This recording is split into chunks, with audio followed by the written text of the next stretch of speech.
Noticentro 1, CMI. Gobierno presenta al Congreso presupuesto para rescatar economía y empleo.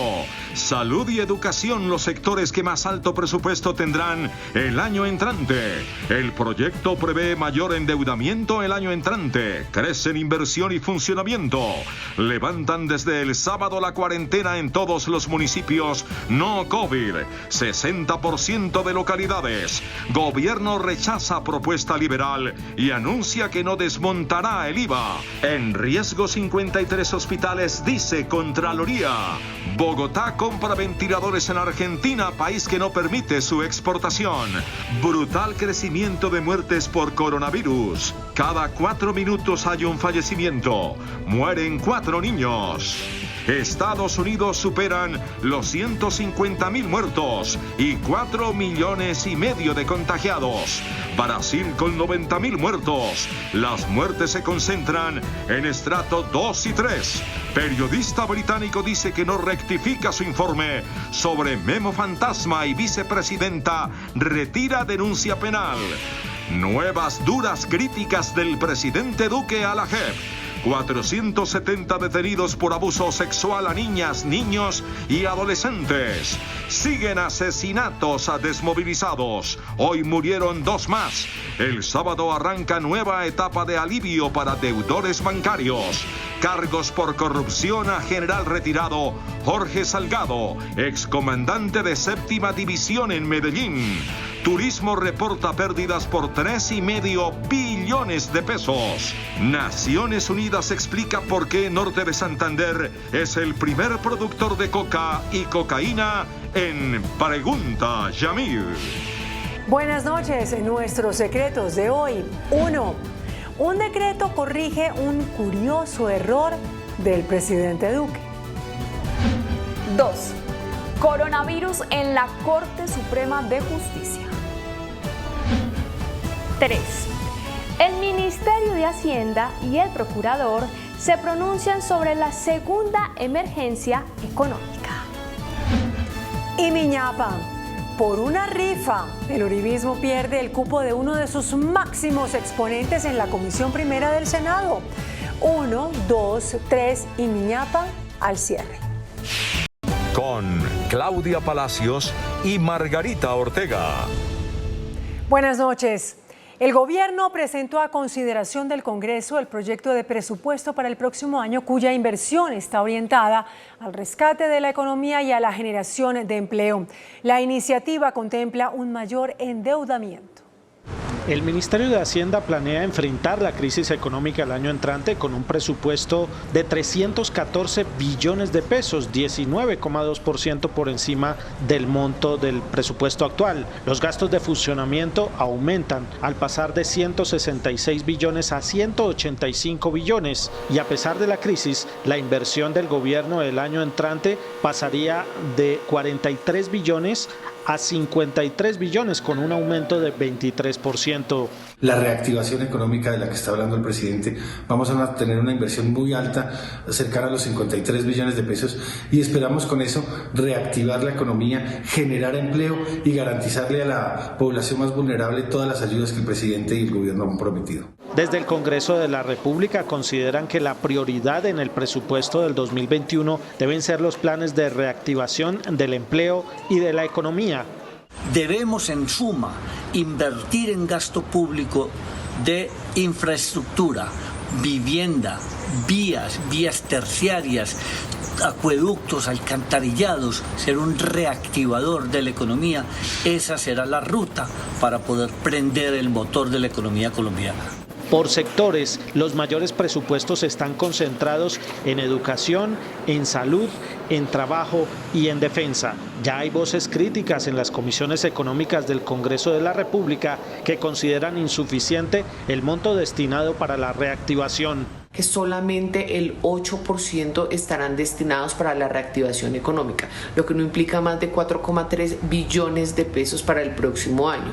Parece que el gobierno de Iván Duque desconociera la realidad del país y reconociera los efectos que la pandemia ha tenido en la economía, perdiendo más de 5 millones de empleos y muchas empresas, sobre todo pymes y pymes, yéndose a bancarrota completa. El gran sacrificado en el proyecto de presupuesto fue el sector de agricultura, con un recorte de 7,7%. El proyecto de presupuesto que inicia su trámite en el Congreso de la República prevé además un mayor endeudamiento. En efecto, la deuda pasará de 53 billones a 75 billones de pesos. Esta noche el ministro de Comercio, José Manuel Restrepo, informó que el sábado termina el confinamiento para los municipios que no tienen casos de COVID o que tienen baja afectación por el virus. Los municipios que no hayan reportado infectados con COVID o que en los últimos 15 días no tengan registros de aumento de contagiados, tienen autorización para levantar desde el sábado el aislamiento, anunció esta noche el ministro José Manuel Restrepo. En los municipios no COVID, que representan el 60% de los municipios del país o de baja afectación en COVID, se va a permitir, con autorización del Ministerio del Interior, del levantamiento de la medida de aislamiento, y con ello se permitiría la apertura a gran cantidad de sectores de la economía, incluyendo restaurantes a la mesa, hoteles, gimnasios, cines, entre otros. Se autoriza también el transporte terrestre y el transporte aéreo. El ministro Restrepo dijo que en los municipios con alta afectación, los alcaldes siguen con la llave para la apertura gradual y responsable de las actividades económicas. Y el ministro de Hacienda, Alberto Carrasquilla, considera que reemplazar el IVA por un impuesto al consumo, tal como lo propone el Partido Liberal, traería efectos nocivos para la actividad económica. El informe presentado por el ministro de Hacienda, Alberto Carrasquilla, es una obligación que debe hacer el gobierno, de acuerdo con la Ley de Crecimiento aprobada en 2019. Allí manifiesta la sustitución del IVA por un impuesto al consumo aplicado de forma generalizada sobre las transacciones actualmente gravadas con IVA tendría efectos nocivos sobre la actividad económica y la capacidad de fiscalización de la DIAN. Esto porque el Partido Liberal quiere reemplazar el IVA por un impuesto al consumo. Que sepan los colombianos que hoy cuando pagan el 19% del IVA favorecen al 1%. Que si pagamos todos igual podemos pagar solo el 8%. ¿Acepta el ministro de Hacienda que con la propuesta liberal, un impuesto al consumo con esa estructura generaría un incremento de 6 billones en el recaudo a precios de 2019, 0,6% del PIB? Pero de inmediato advierte, en caso de que se implemente un impuesto al consumo que solo trate de gravar el consumo final, tal y como lo recomienda la literatura, se observaría una pérdida de recaudo de 31 billones a precios de 2019, 2,9% del PIB. El informe también señala que el IVA debe profundizarse y que la mayoría de países en el mundo lo aplica. En la mira de la Contraloría se encuentran 53 proyectos de infraestructura hospitalaria con problemas en la ejecución de las obras. Los 53 proyectos de infraestructura hospitalaria que están en la mira de la Contraloría General corresponden a nuevos centros de atención y adecuaciones en Meta, Arauca, Bolívar, Córdoba, Cauca, Santander, Huila y Nariño. 53 proyectos por cerca de 431.000 millones de pesos que se presentan en todas las regiones del país y que efectivamente se presentan como una gran traba para la prestación del servicio a la salud. La Contraloría denunció que la principal falla que tiene en riesgo todas estas obras, que se consideran urgentes por la emergencia por el coronavirus, es la falta de planeación. Actualmente muchas administraciones y contratistas le echan la culpa a la pandemia con el propósito de generar eventualmente alguna justificación frente a los retrasos. Sin embargo, encontramos que, como se dice, si el mundo no estaba dispuesto en algún momento para la pandemia, Colombia, en cuanto a infraestructura hospitalaria y en cuanto a condiciones idóneas respecto del personal de la salud, menos lo estaba. En general, sobre los contratos suscritos por municipios y departamentos para la atención del COVID-19, la Contraloría reveló que se han generado 405 alertas por presuntos sobrecostos por 506.000 millones de pesos.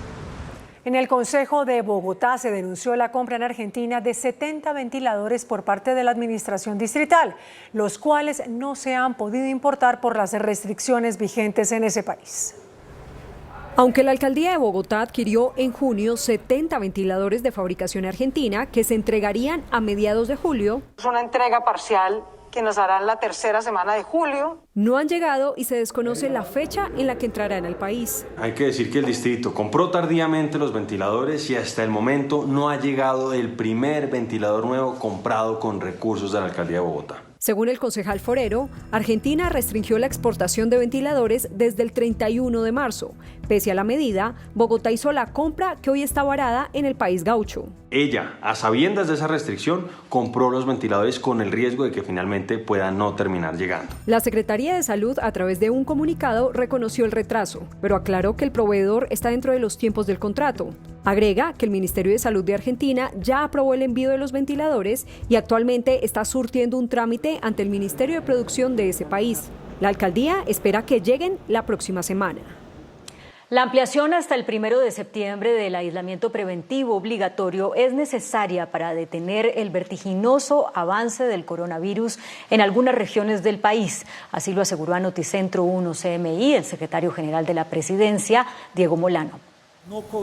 El secretario general de la Presidencia, Diego Molano, explicó hoy la causa principal para la ampliación de la cuarentena que decretó el presidente Iván Duque.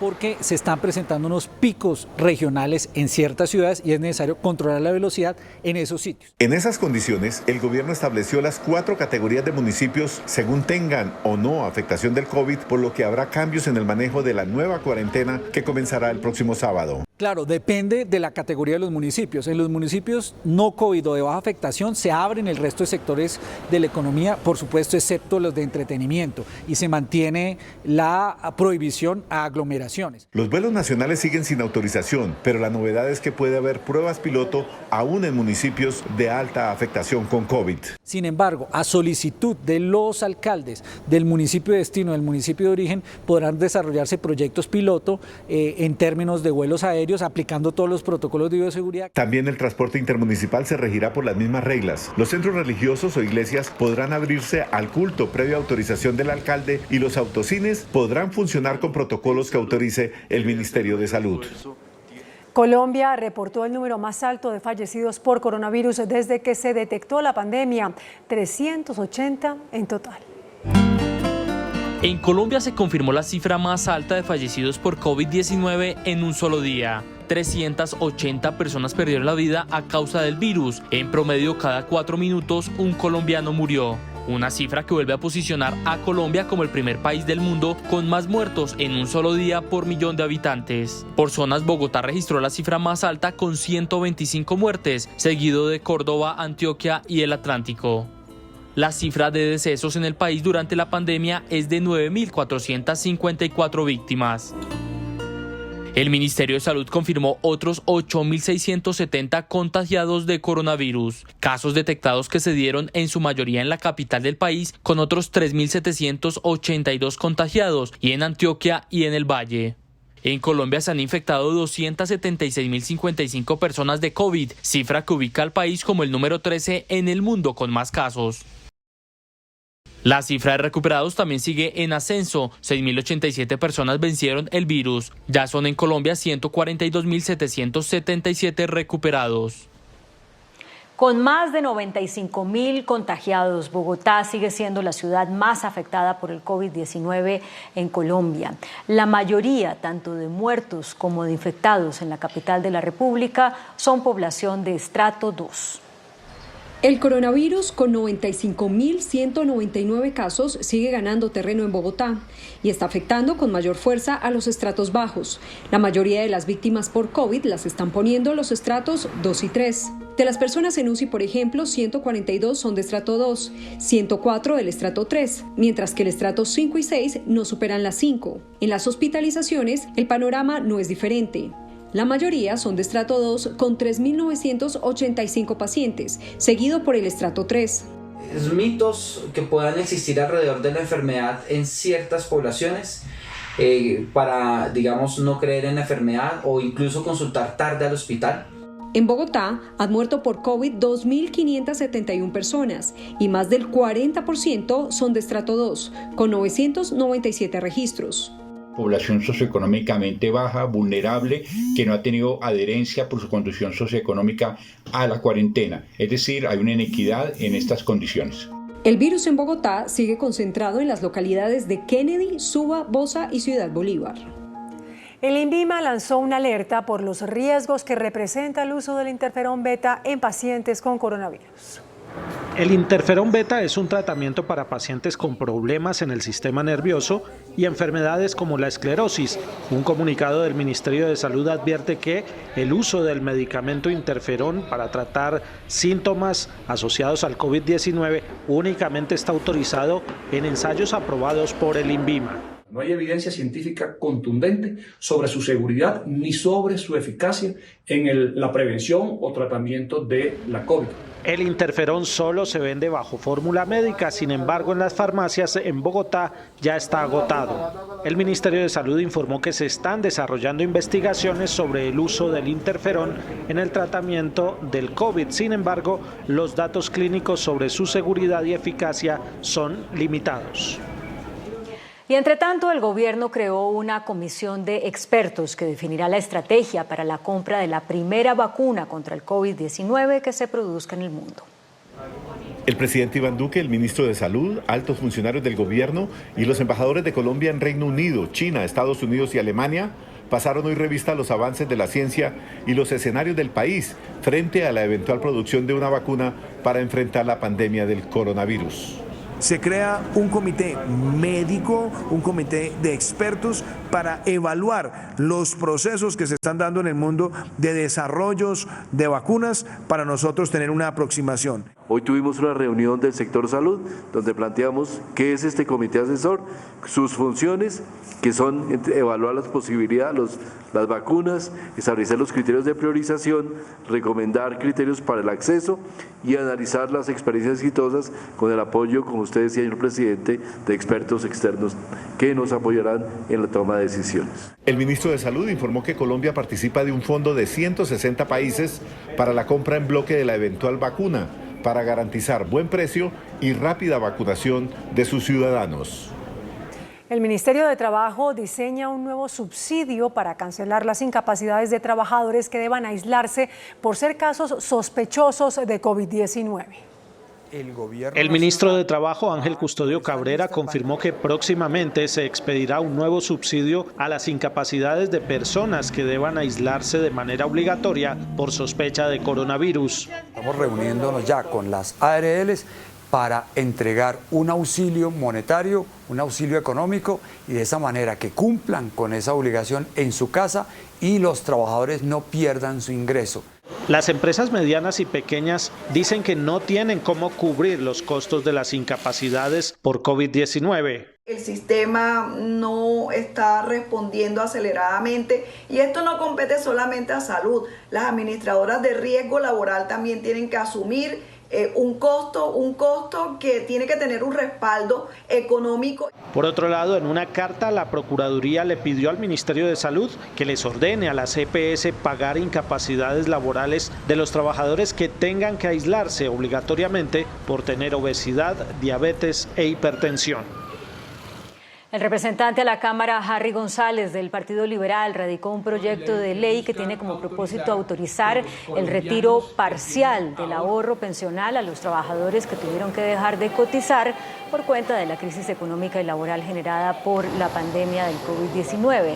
La iniciativa contempla que el retiro sea de hasta el 10% del ahorro y que sea usado, por supuesto, para solventar la manutención de las personas más vulnerables. Las bandas criminales dedicadas al envío de alucinógenos no descansan en medio de la pandemia. Hoy se conocieron detalles de la forma como están exportando cocaína por el aeropuerto El Dorado. En medio de la pandemia por el coronavirus y ante las restricciones en aeropuertos y en las terminales de transporte, los delincuentes dedicados al envío de cocaína se han reinventado. En pañitos húmedos para bebé, en alimentos, en juguetes, en suela para zapatos y hasta en elementos de bioseguridad como tapabocas y geles antibacteriales, la policía ha encontrado caletas de cocaína. Esas personas que intentan sacar la droga, ya sea para distribuirla en el interior o fuera del país, están creando empresas ficticias ya sea de minerales o de alimentos, mezclando el alcaloide con algunas sustancias o algunos minerales, ya sea grafito o especies de carbón, igualmente entre tarros de alimentos o paquetes de alimentos. Según cifras de la policía, en los últimos meses se han incautado más de 63.000 gramos de estupefaciente en las bodegas del Dorado. La Secretaría de Movilidad de Bogotá amplió hasta el 17 de agosto el plazo para renovar la revisión técnico-mecánica, pero única y exclusivamente a los conductores o dueños de vehículos cuyo documento de técnico-mecánica se venció durante el periodo de cuarentena. La Procuraduría abrió una investigación disciplinaria para establecer si se presentaron irregularidades en un contrato para la adecuación del Hospital San Juan de Dios. El Ministerio Público indaga si el distrito suscribió de forma irregular una promesa de arrendamiento por más de 7.000 millones de pesos en 2015. El proceso cobija al exdirector de la empresa de renovación urbana de Bogotá, Nicolás Corso.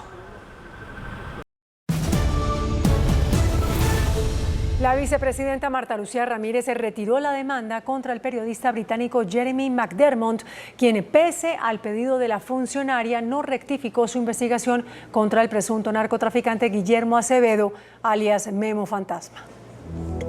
El periodista Jeremy McDermott, quien realizó una investigación contra el reconocido narcotraficante Memo Fantasma, dijo a través de su cuenta de Twitter que en esta investigación no hay nada que no esté probado y vale la pena decir que nunca hemos acusado ni a la vicepresidenta ni a su esposo de ninguna conducta criminal.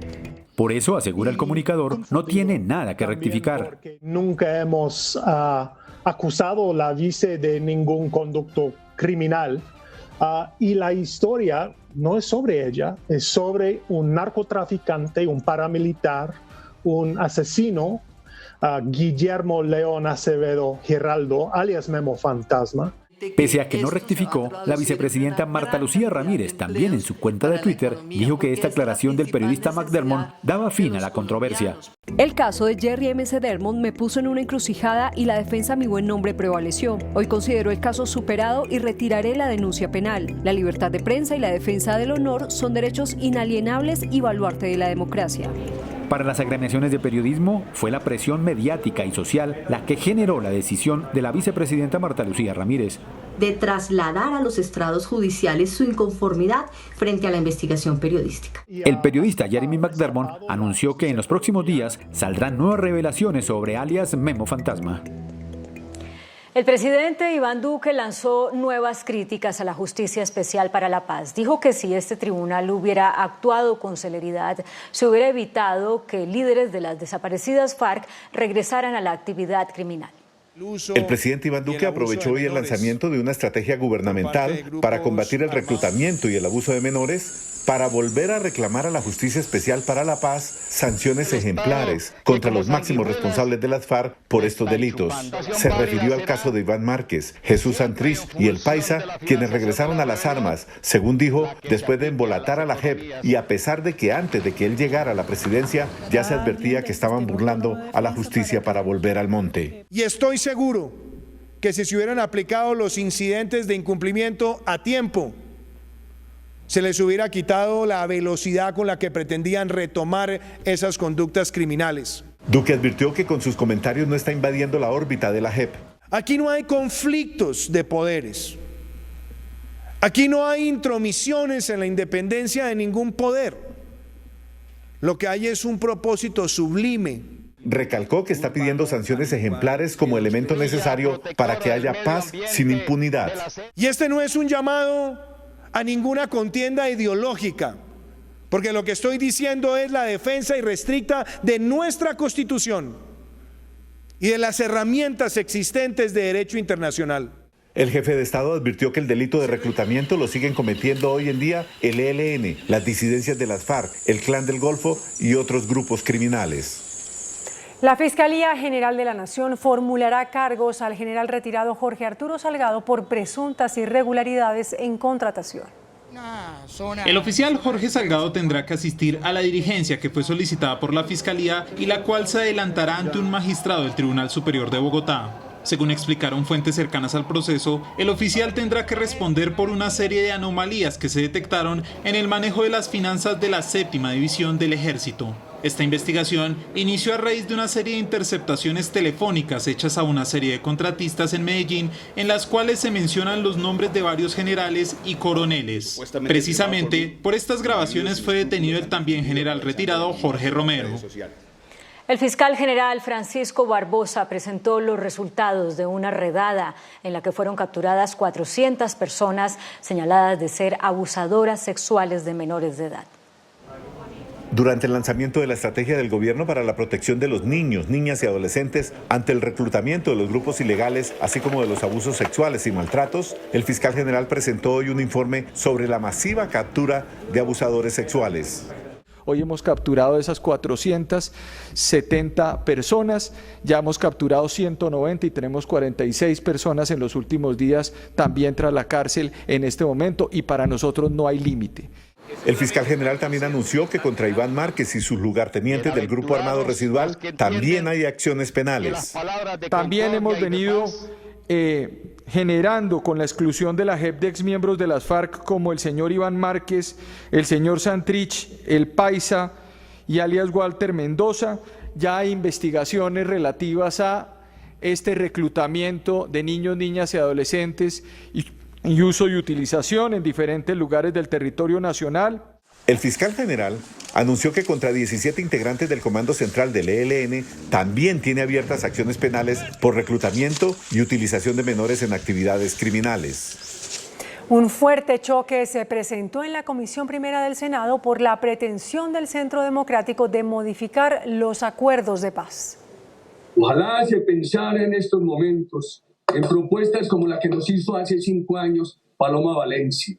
Una corte única de orientación, de unificación de jurisprudencia.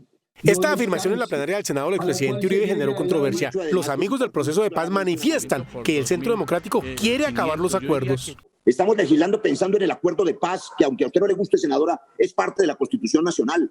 La réplica vino de inmediato. Pero que pretendan eliminar la posibilidad de que las iniciativas de un solo partido político, que es el Centro Democrático, que son las que se refieren a las modificaciones de los acuerdos y a las que específicamente y taxativamente se ha referido el senador Roy Barreras, lo encuentro irrespetuoso y ofensivo con esta colectividad.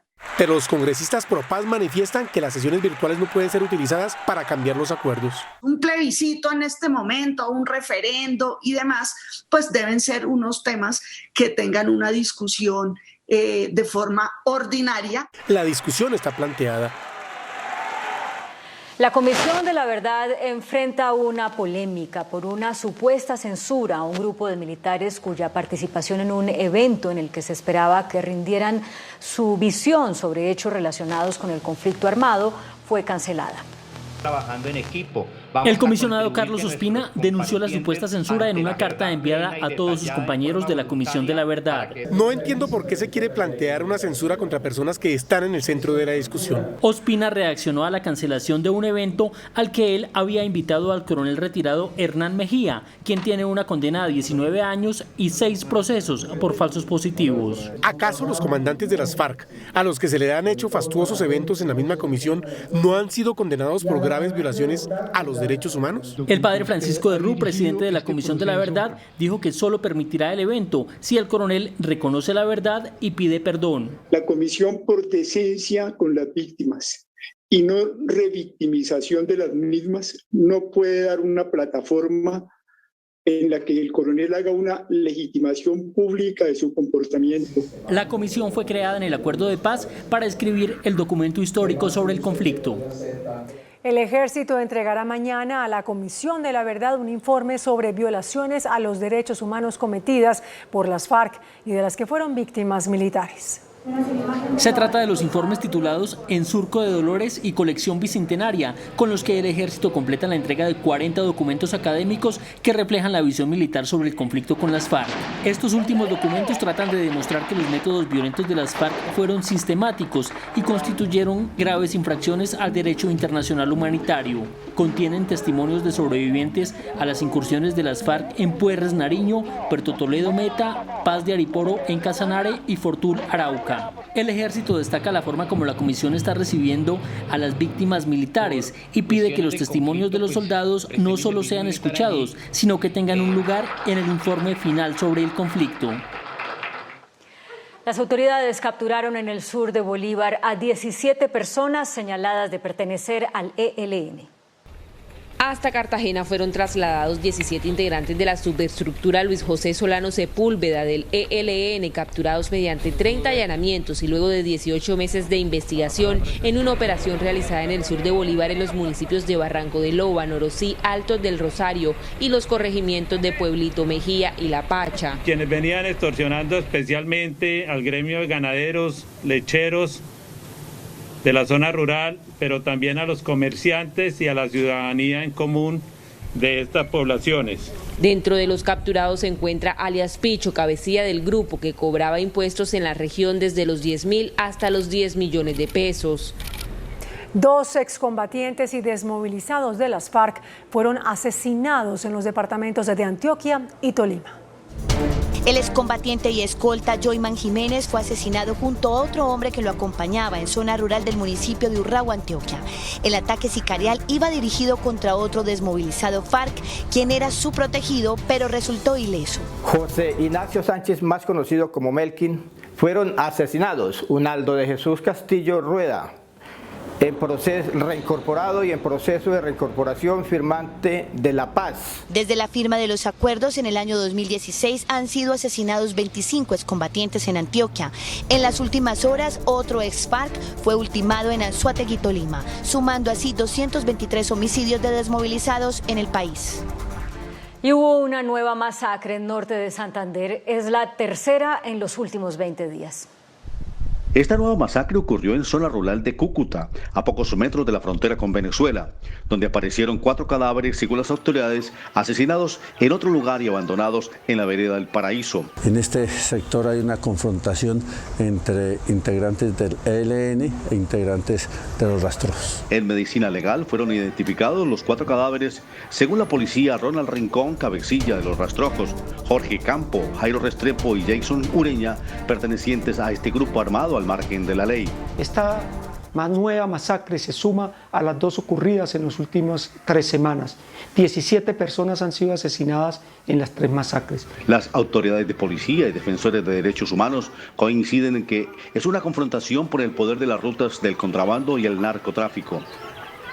En el Consejo de Bogotá denunciaron un supuesto complot entre el distrito y la Sociedad Colombiana de Ingenieros para sacar al operador del relleno Doña Juana. La alcaldía desvirtuó la denuncia.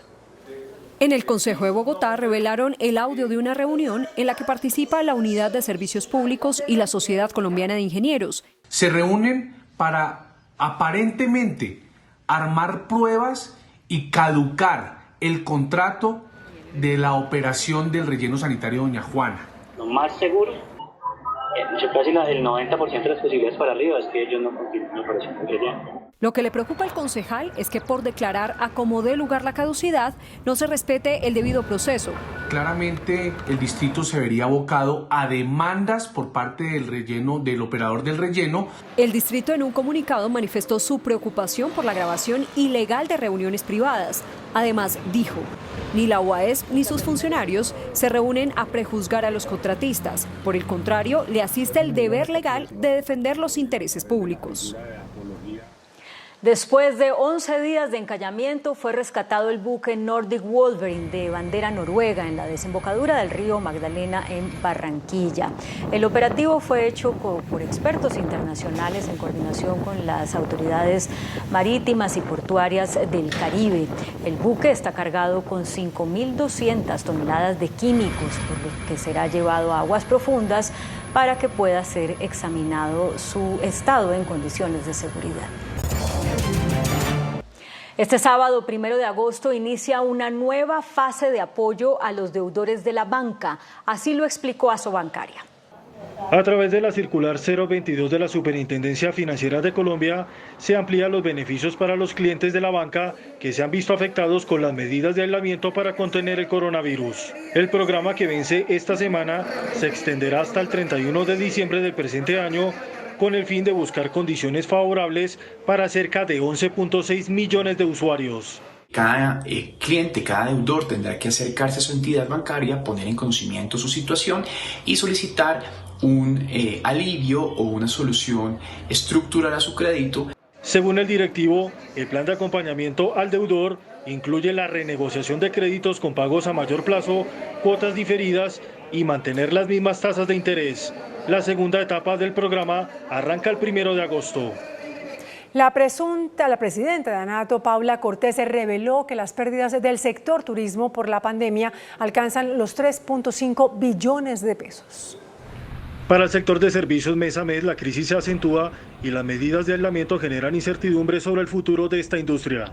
Las agencias de viajes reportan en primer semestre una pérdida de 2,2 billones de pesos que representa una afectación en los ingresos del 90%. La expectativa para el cierre del año es una pérdida de 3.5 billones de pesos. Se espera la pronta reactivación. Es importante también mirar con cierta claridad el arranque y buscar ese equilibrio tan anhelado de lo que hemos hablado durante estos más de 4 meses. Por su parte, los hoteleros piden extender el programa de subsidio a la nómina por 6 meses y la creación de un fondo para la industria. Ya la hotelería no tiene con qué atender sus obligaciones laborales, por eso hemos propuesto la creación de un fondo con recursos públicos que permita pagar los salarios de los trabajadores que aún permanecen vinculados a la industria. Se espera prontas medidas del gobierno nacional. Avianca anunció nuevos ajustes en sus itinerarios, esto en respuesta a la ampliación del aislamiento preventivo obligatorio decretada por el gobierno nacional. A través de un comunicado, la aerolínea anunció los nuevos ajustes en sus itinerarios como consecuencia de la ampliación de las medidas de aislamiento obligatorio que anunció el gobierno. La empresa señala que la medida genera incertidumbre y por ello se tomaron los correctivos necesarios en favor de los usuarios. Precisamente para los clientes con tiquetes a partir del 1 de septiembre y antes del 30 de noviembre del presente año y que ya tengan una fecha definida para reprogramar el viaje, lo podrán hacer sin costos adicionales en las tarifas ni penalidades. Para quienes aún no tengan clara su fecha de viaje, podrán solicitar un bono a la compañía para viajar hasta el 31 de diciembre de 2021 sin ningún cobro adicional. La aerolínea mantiene disponible su programa de compra flexible. El viceministro de Energía, Miguel Lotero, reportó una caída en la producción de petróleo en el primer semestre de este año. La producción de crudo mantiene su tendencia a la baja y para el mes de junio del presente año se ubicó en 729.905 barriles, mientras un mes atrás, en mayo, registró 732.120 barriles por día para una reducción de 0,30%. Por otro lado, la situación de gas es diferente y en junio subió a 1.096 millones de pies cúbicos para un alza de 16,7% frente a mayo de 2020. Frente a junio de 2019, la producción también registró un incremento de 5,1%. Esto debido al incremento en la demanda. Se espera una mejora en las cifras, sobre todo en petróleo, para el segundo semestre del año. La ministra de Transporte, Ángela María Orozco, dijo que se mantiene la fecha del 1 de septiembre para reanudar los vuelos internacionales. Durante una audiencia de control político virtual en la Comisión Sexta de la Cámara de Representantes, la ministra de Transporte, Ángela María Orozco, confirmó que el 1 de septiembre se retomarán los vuelos internacionales. Sí, la fecha es 1 de septiembre para viajeros internacionales, pero eso no significa una apertura inmediata de todas las rutas, de todas las frecuencias y de todos los países. La jefa de la cartera de Transporte dijo que el nuevo decreto de aislamiento contempla la reapertura total del transporte intermunicipal entre los municipios no COVID, pero le envió un duro mensaje a los alcaldes que siguen restringiendo el reinicio. Y que no permitir una apertura general por parte de los alcaldes lo que está es promoviendo la ilegalidad. Nosotros somos los primeros defensores de eso. La primera batalla la ganamos ayer y estamos dando el debate para que haya un cambio en el protocolo. Ángela María Orozco dijo finalmente que ya se giraron 645.000 millones de pesos a las empresas de transporte masivo afectadas por el aislamiento obligatorio. El director de la Aeronáutica Civil, Juan Carlos Salazar, afirmó que los aeropuertos de la costa caribe están listos para operar. EasyFly iniciará los vuelos piloto. Una nueva jornada de revisión adelantó la Aeronáutica Civil, esta vez en los aeropuertos de la costa caribe colombiana.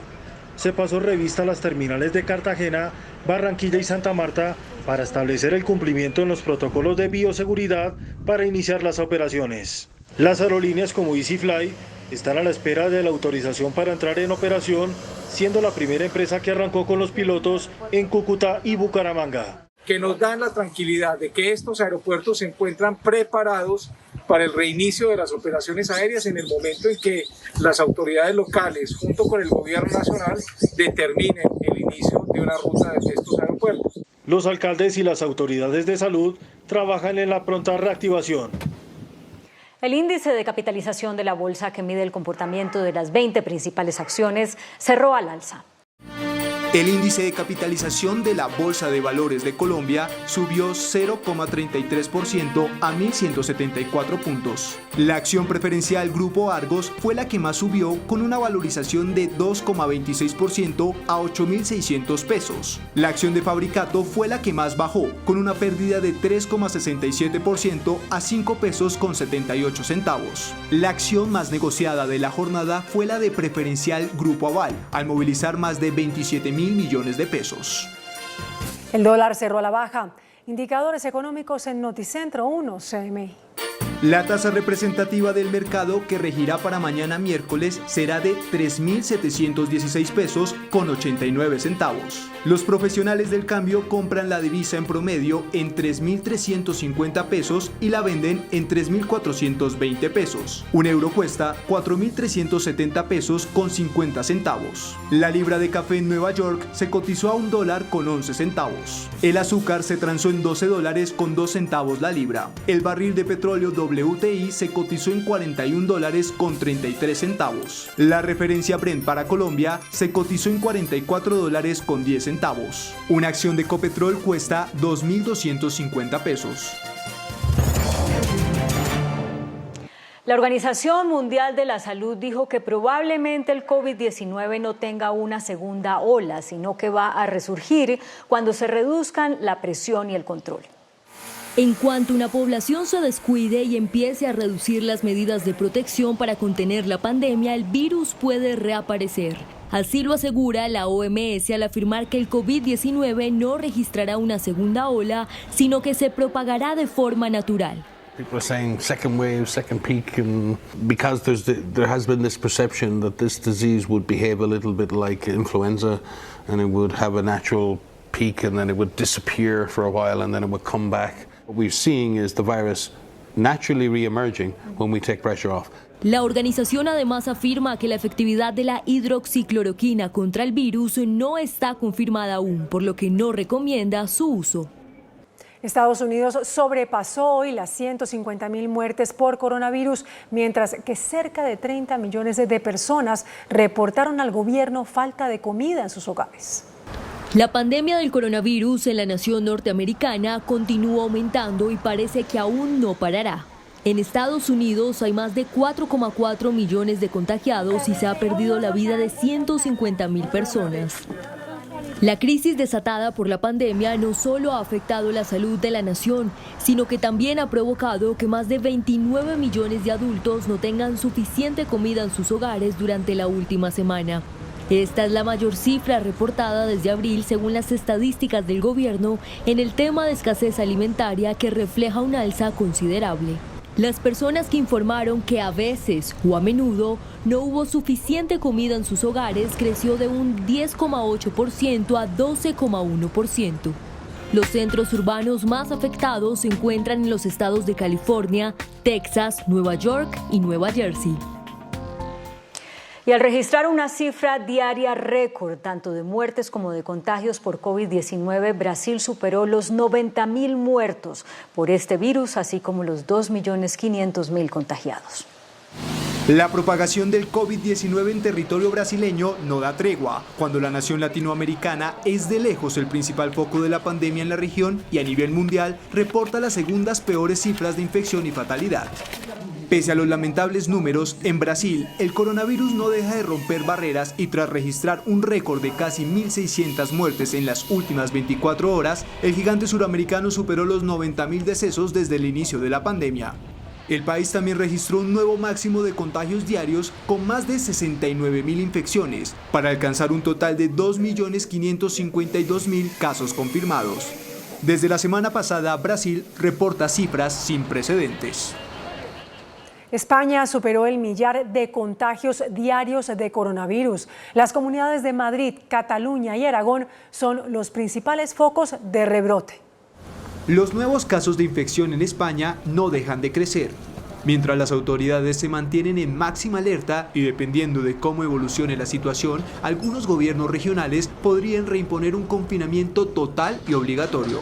una medida que parece inminente después de que la nación ibérica superó el 1 millar de contagios diarios por primera vez en 3 meses.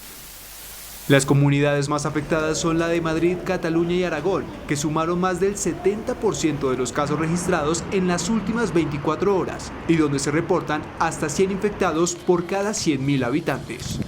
España registra el peor rebrote de COVID-19 en toda Europa. Farmacéuticas revelaron el precio que tendría una vacuna contra el COVID-19. Va desde los $7 hasta los $50. Los grandes laboratorios del mundo ya comenzaron a hablar de los costos que tendrá por dosis la vacuna contra el coronavirus. La farmacéutica estadounidense Moderna, que iniciará a finales de este mes la fase 3 de sus ensayos clínicos para desarrollar el anticuerpo contra la pandemia, reveló que su vacuna tendrá un costo de aproximadamente $50 y $60 y que alcanzará para 2 dosis. Se trata de un precio más elevado de lo que otros laboratorios anunciaron que le cobrarán a los gobiernos en la lucha contra el COVID-19. Las compañías Pfizer y BioNTech acordaron con Estados Unidos que la vacuna costaría $40. Por su parte, el laboratorio AstraZeneca afirmó que su vacuna costaría entre $7 y $8. Rusia afirmó que una de las posibles vacunas contra el coronavirus que desarrolla ha demostrado ser segura en ensayos en humanos y que podría ser aprobada en unas 2 semanas. De esta manera se convertiría en el primer país en lograr una vacuna efectiva contra el COVID-19. Sin embargo, hay dudas sobre si el país se saltó algunas fases de desarrollo esenciales para probar la seguridad del producto. La popularidad y aprobación del presidente de los Estados Unidos sigue en picada según una reciente encuesta. Hoy Donald Trump se quejó públicamente de que nadie lo quiere. Donald Trump mostró su postura ante la buena imagen de científicos asesores de la presidencia contra la pandemia, un alto nivel que contrasta con la aprobación presidencial que ha perdido puntos en las últimas semanas.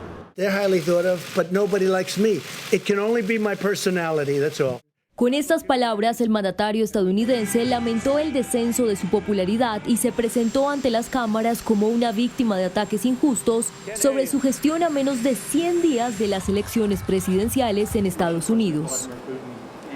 A esta baja aprobación se suma que el republicano sigue por debajo de Joe Biden en las encuestas, donde el candidato demócrata está por encima hasta en 12 puntos. Biden sigue liderando la intención de voto en estados clave como Florida, Arizona y Michigan. Los fieles musulmanes seleccionados para el Hajj adelantaron la gran peregrinación a la Meca. Por la pandemia, los asistentes debieron cumplir con estrictas medidas de bioseguridad que los obligan a guardar una cuarentena antes y después de la peregrinación. Entre 1.000 y 10.000 peregrinos participan este año en el Hajj. Tenemos una noticia al cierre. La plenaria del Senado aprobó esta noche el ascenso de 6 altos mandos militares, entre ellos el del comandante del Ejército, el general Eduardo Zapateiro, quien pasa a ser general de 4 soles. Así terminamos esta emisión de Noticentro 1 CMI. No se pierdan mañana en Función Estelar Notas Perfectas 3 y a las 11 de la mañana Noticentro 1 CMI. En el canal 1 estamos llenos de ti.